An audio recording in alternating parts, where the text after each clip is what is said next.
ناظرین، آپ دیکھ رہے ہیں ہمارا چینل علم کی بہار اور میں ہوں آپ کا ہوسٹ علی۔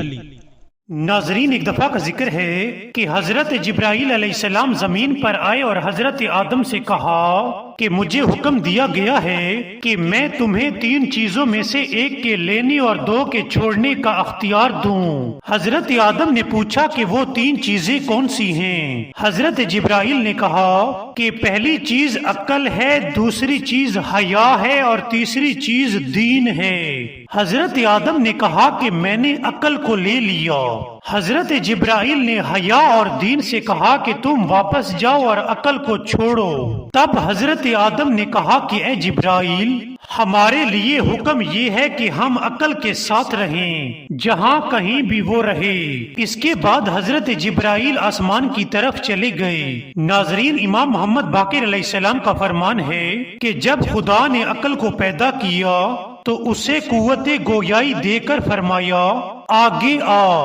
وہ آگے آئی، پھر کہا پیچھے ہٹ، وہ پیچھے ہٹی، پھر فرمایا مجھے اپنی عزت و جلال کی قسم، میں نے تجھ سے زیادہ محبوب کوئی چیز پیدا نہیں کی۔ میں تجھ کو صرف اس شخص میں کامل کروں گا جس کو میں دوست رکھتا ہوں۔ ناظرین، امام رضا علیہ السلام کا فرمان ہے کہ ہر شخص کا دوست اس کی عقل ہے اور اس کا دشمن اس کی جہالت، یعنی جو کوئی عقل رکھتا ہے تو اسے دشمن کی دشمنی بھی نقصان نہیں پہنچا سکتی، اور اگر جہالت ہے تو کوئی اسے نفع نہیں پہنچا سکتا۔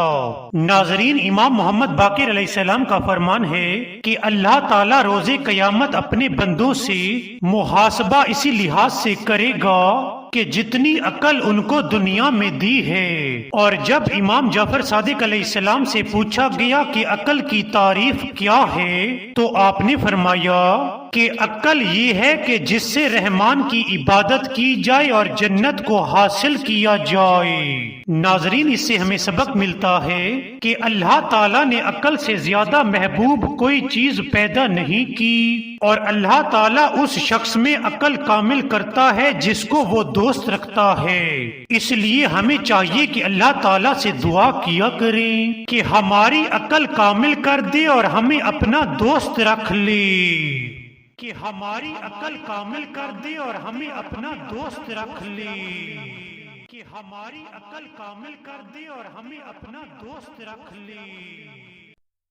ناظرین، اگر آپ کو ہماری ویڈیو پسند آئی ہو تو سبسکرائب کرنا مت بھولیے گا۔ Thank you.